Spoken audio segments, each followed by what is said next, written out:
अगर आपकी भी ड्राइंग रेफरेंस से मैच नहीं होती, एक्यूरेट नहीं बनती है, तो ये वीडियो आपके लिए है। अब ड्राइंग का एक्यूरेट नहीं बन पाएगा, सबसे बड़ा रीजन होता है उसकी प्रोपोर्शन का सही नहीं होना।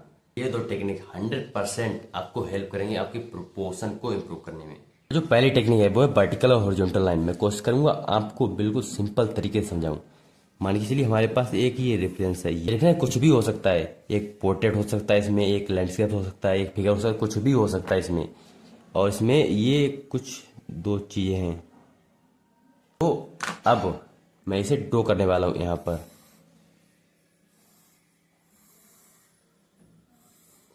अब पहली चीज इस चीज को समझिए, हम वर्टिकल और हॉरिजॉन्टल लाइन का यूज करते क्यों है। मान चलिए मैंने जो ये बात सर्कल है, ये चीज यहाँ पर ड्रॉ कर लिया है। मान चलिए मैंने ये चीज ड्रॉ कर ली है यहाँ पर। अब जो मैं यहाँ पर ये दूसरा सर्कल यहाँ पर ये बनाऊंगा, तो बहुत बहुत चांसेस है ये वाला सर्कल है वो एक्यूरेट नहीं बनेगा। इसके रिलेशन में इसकी प्लेसमेंट सही नहीं आएगी। तो इसके रिलेशन में ये चीज कहाँ पर आनी चाहिए, ये चीज हम वर्टिकल और हॉरिजॉन्टल लाइन का यूज करके देखते हैं। वहीं अगर मैं यहाँ पर एक इमेजिनरी वर्टिकल लाइन का यूज करूँ इस तरह से, और भाई सेम वर्टिकल लाइन मैं अपने ड्राइंग में इमेजिन करूँ कि वो कहाँ पर है। अब मुझे दिख रहा है कि जो ये वाला सर्कल है वो इससे इतनी दूरी पर है। अब मैं इस वाले सर्कल को इतनी दूरी पर बनाऊंगा यहाँ पर। पहले मैं इसे मिटा दे रहा हूँ। अब जो हमारा ये वाला सर्कल है वो इसके रिलेशन में लगभग सही जगह पर है। बेटर प्लेसमेंट इसकी हो पाएगी और ज़्यादा एक्यूरेट हम बना पाएंगे। भाई सेम अगर हमारे रेफरेंस पिक्चर में यहाँ पर एक कोई सर्कल यहाँ पर बना होता जो कि हमारी वर्टिकल लाइन इसके टच हो रही होती, तो वही वही सर्कल में यहाँ पर ड्रॉ करता इस लाइन से टच कराते हुए इस तरह से। और सेम हम हॉरिजॉन्टल लाइन के लिए करते हैं। और मान चलिए यहाँ पर हमारे पास कोई इस तरह सर्कल है, तो अगर मैं यहाँ से एक हॉरिजॉन्टल लाइन इस तरह हॉरिजॉन्टल लाइन को इस तरह से इमेजिन करूँ, तो वो इस लाइन से इतनी दूरी पर है। तो मैं सेम एक बट हॉरिजॉन्टल लाइन को अपने ड्राइंग में इमेजिन करूँगा और इस बार सर्कल को यहाँ पर इतनी दूरी पर बनाऊंगा इस तरह से। और वहीं अगर यहाँ पर कोई सर्कल इससे टच हो रहा होता, तो मुझे हॉरिजॉन्टल लाइन की मदद से एक पॉइंट मिल जाता है कि जहाँ पर ये वाला सर्कल टच हो रहा होता, तो वहाँ पर मैं एक इस तरह से ये वाला सर्कल बना देता। तो ये इस तरह से हम वर्टिकल और हॉरिजॉन्टल लाइन का यूज करते हैं। अब मैंने रेफरेंस के तौर पर यहाँ पर सर्कल लिए ताकि चीज़ें सिंपल रहें और आपको चीज़ें ज़्यादा क्लियर हों। यहाँ पर कुछ भी हो सकता है, कोई भी चीज़ जो आप ड्रॉ कर रहे हो, एनीथिंग, कुछ भी। चाहे आप पोर्ट्रेट ड्रॉ कर रहे हो, चाहे आप फिगर ड्रॉ कर रहे हो, चाहे आप लैंडस्केप ड्रॉ कर रहे हो, कुछ भी हो सकता है। तो वहाँ पर भी ये टेक्निक ऐसे ही यूज होगी। और मैं आगे एक और एग्जाम्पल दूंगा जिससे आपको चीज़ें ज़्यादा क्लियर होगी। और लास्ट में एक डेमो भी है, उसे बिल्कुल भी मिस मत करना। तो इस बात को समझिए, जो वर्टिकल और हॉरिजॉन्टल लाइन है वो हमें एक पॉइंट देती हैं, एक लैंडमार्क देती हैं कि अगर एक चीज़ यहाँ पर है, तो अगर मैं इससे वर्टिकल या हॉरिजॉन्टल लाइन ले जाऊंगा तो जो दूसरी चीज़ है वो कहाँ पर होगी। तो इसके रिलेशन में दूसरी चीज़ है वो ज़्यादा एक्यूरेट बने, उसकी जो प्लेसमेंट है वो सही है। इसके लिए हम वर्टिकल और हॉरिजॉन्टल लाइन का यूज करते हैं। अब इस पोर्ट्रेट को देखिए, इससे आपको चीज़ें ज़्यादा क्लियर होंगी। अगर मैं आँख के इस वाले पॉइंट से एक वर्टिकल लाइन नीचे की तरफ इस तरह ड्रॉ करूँ, तो वो नाक के इस वाले पॉइंट पर टच हो रहा है। तो भाई सेम जब मैं यहाँ पर आँख को ड्रॉ करूँगा, इस तरह से आँख को यहाँ पर ड्रॉ करूँगा इस तरह से, इस तरह से जब मैं यहाँ पर आँख को ड्रॉ करूँगा ये, तो मैं इस पॉइंट से जब इस तरह से एक लाइन को इमेजिन करूँगा, तो इस पॉइंट से मैं इधर को नाक को ड्रॉ कर सकता हूँ। इससे मेरी प्लेसमेंट है वो ज़्यादा बेहतर आएंगी और मैं ज़्यादा एक्यूरेट ड्रॉ कर पाऊँगा। तो सेम हम इस तरह से वर्टिकल हॉरिजॉन्टल लाइन का यूज़ करके ज़्यादा बेटर प्लेसमेंट दे पाएंगे। इस तरह से हमें यहाँ पर एक ये पॉइंट मिल रहा है, इस पॉइंट से अगर हम यहाँ पर ये एंगल देखें, ये एंगल, तो अगर हम इस पॉइंट से ऊपर की तरफ जाएं इस तरह से एक वर्टिकल लाइन, तो ये एंगल लगभग इस यहाँ से इस पॉइंट से ये वाला एंगल टच हो रहा है। अब जब मैं आँख को यहाँ पर ये बनाऊंगा, ये आँख, तो आँख से मैं एक पॉइंट एक आँख से एक वर्टिकल लाइन ऊपर ले जाऊंगा और इस एंगल को यहाँ पर मोड़ूंगा। और इस तरह से मैं यहाँ पर हॉरिजॉन्टल लाइन का यूज कर सकता हूँ इस तरह से, जहाँ पर मुझे इस पॉइंट से ये पॉइंट मिल रहा है कि ये आईब्रो वाला पार्ट है वो इतनी दूरी पर है। और सेम मैं यहाँ पर कान से एक हॉरिजॉन्टल लाइन का यूज कर सकता हूँ जिससे मुझे पता चलेगा अगर मैं नाक को ड्रॉ कर रहा हूँ यहाँ पर, तो अगर यहाँ से एक हॉरिजॉन्टल लाइन ले जाऊंगा तो नाक यहाँ पर है। अब जो दूसरी टेक्निक है वो है कंपैरेटिव मेजरमेंट। कंपैरेटिव मेजरमेंट यानी क्या, यानी एक चीज दूसरे के कंपैरिजन में कितनी बड़ी है, ये चीज हम बेटर गेस करके देखते हैं। हम गेस करते हैं कि यार ये चीज इतनी बड़ी है, तो दूसरी चीज इसकी कंपैरिजन में कितनी बड़ी है, या वो उससे 2 गुना है, या वो इससे 3 गुना है, या वो इसके इक्वल है या आधा है। ये चीज हम गेस करते हैं कि यार एक चीज इतनी बड़ी है तो दूसरी चीज के कंपैरिजन में कितनी बड़ी होगी।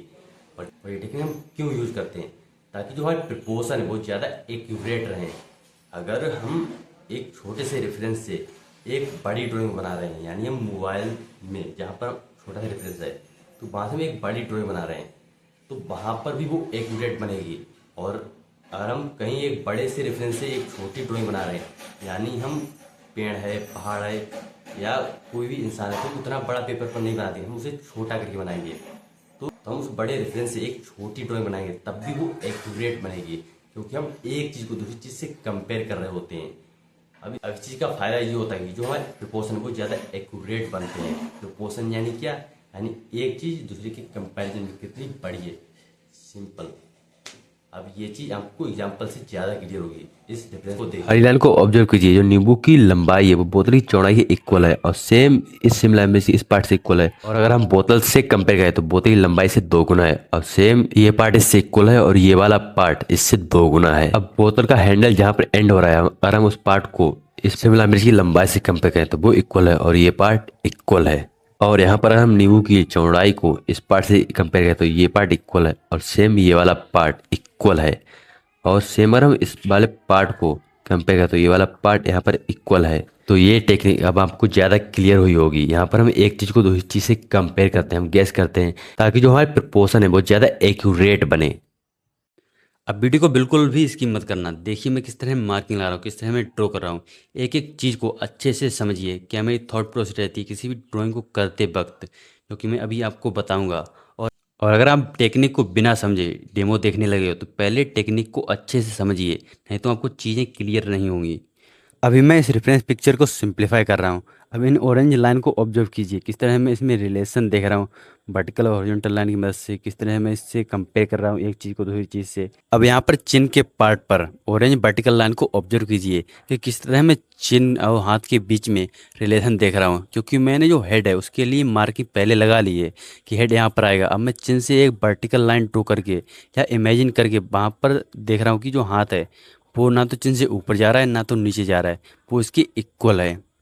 तो वर्टिकल लाइन की मदद से मुझे एक लैंडमार्क, एक पॉइंट मिल गया कि जो हाथ है वो यहाँ पर आएगा मेरी ड्राइंग में। अब जो लाइन आपको दिख रही है रेफरेंस पिक्चर में ऑरेंज लाइन, वो लाइन मैं एक्चुअल में ड्रॉ नहीं कर रहा हुआ होता हूँ। वो लाइन वो है जो मैं इमेजिन कर रहा हुआ होता हूँ अपने रेफरेंस पिक्चर में।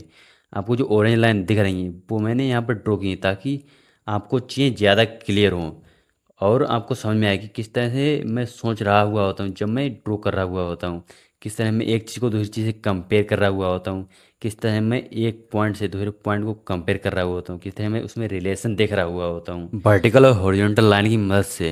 अब सबसे इम्पोर्टेंट चीज़ कि मैं केवल वर्टिकल और हॉरिजॉन्टल लाइन की मदद से केवल उसमें रिलेशन ही नहीं देख रहा हुआ होता हूँ, उसमें पॉइंट ही नहीं देख रहा हुआ होता हूँ, मैं साथ में कंपेयर भी कर रहा हुआ होता हूँ कि ताकि जो प्रपोर्शन है वो सही रहे। प्रपोर्शन यानी क्या, प्रपोर्शन यानी एक चीज़ के कंपैरिजन में दूसरी चीज़ कितनी बड़ी है उसे कहते हैं प्रपोर्शन।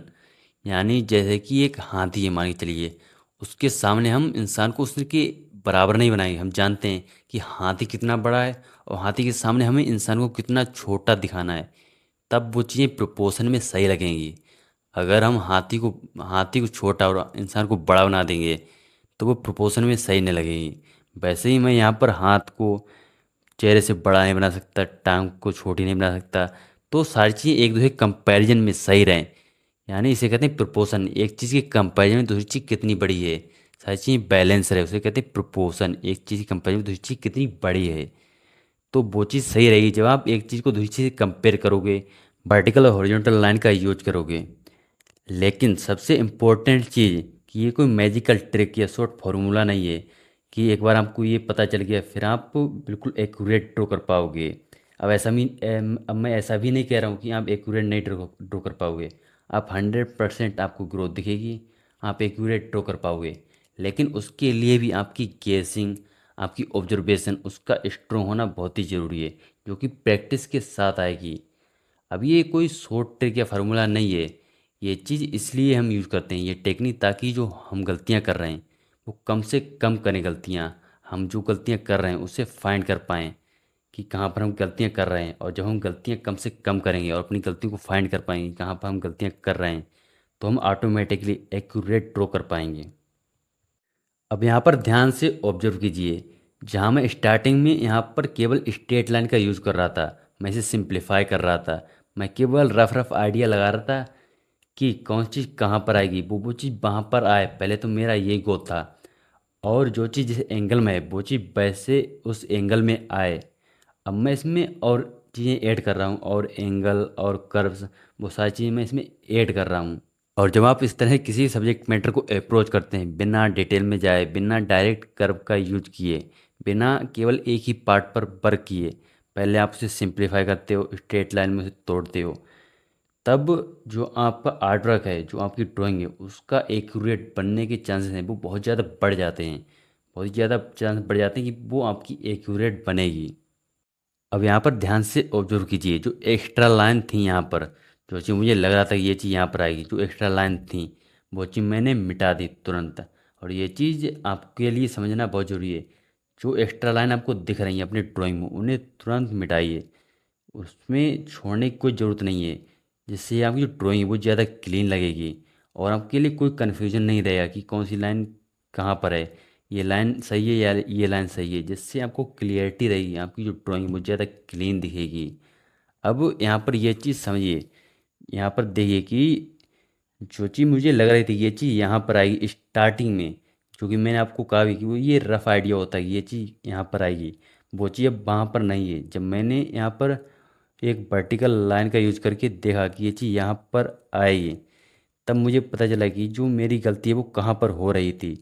अब उस चीज़ को मैं तुरंत मिटाया और उस चीज़ को सही किया। और ये चीज़ समझना आपके लिए भी बहुत ज़रूरी है, जब भी आपको कोई भी मिस्टेक दिखे अपनी ड्राइंग में, तो बिना आलस किए, बिना सोचे उसे तुरंत सुधारिए, उसे तुरंत सुधारिए।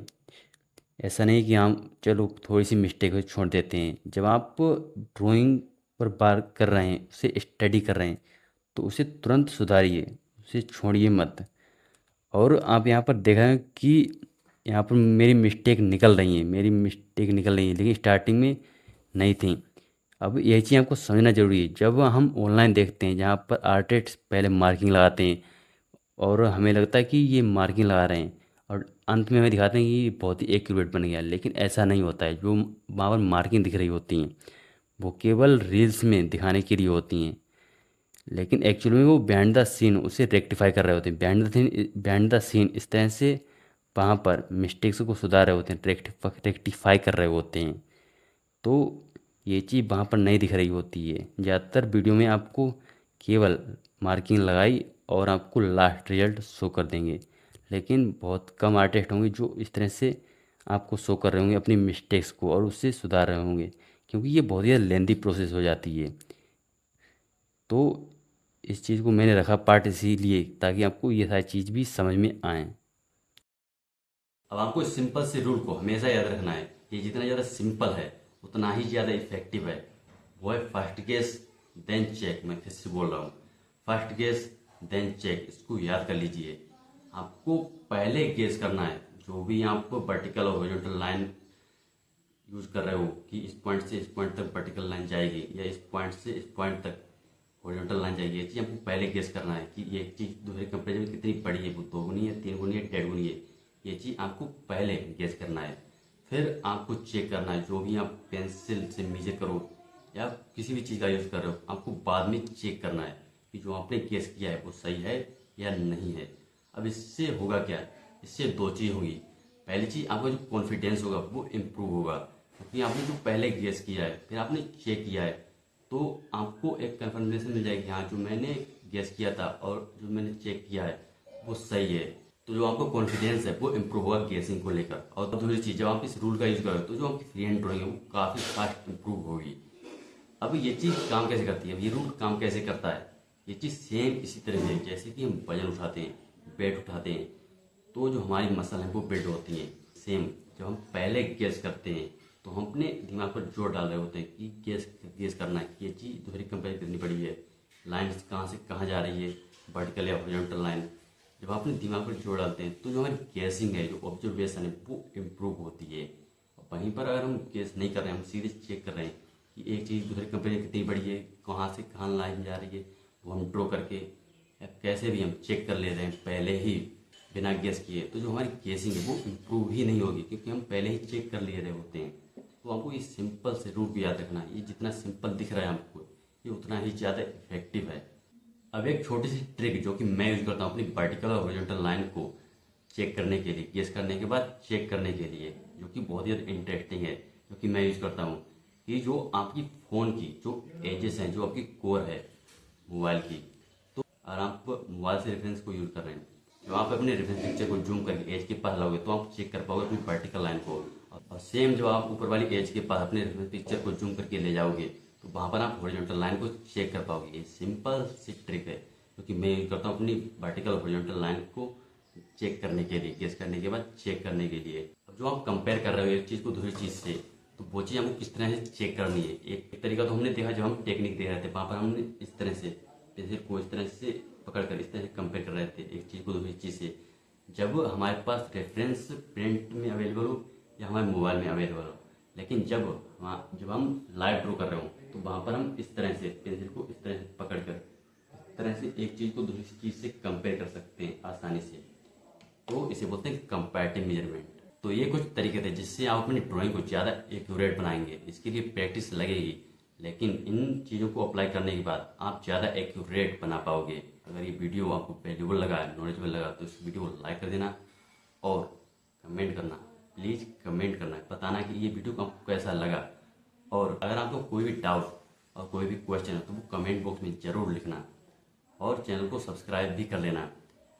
एंड मिलते हैं नेक्स्ट वीडियो में, तब तक के लिए keep learning, keep growing. Thanks for watching this video.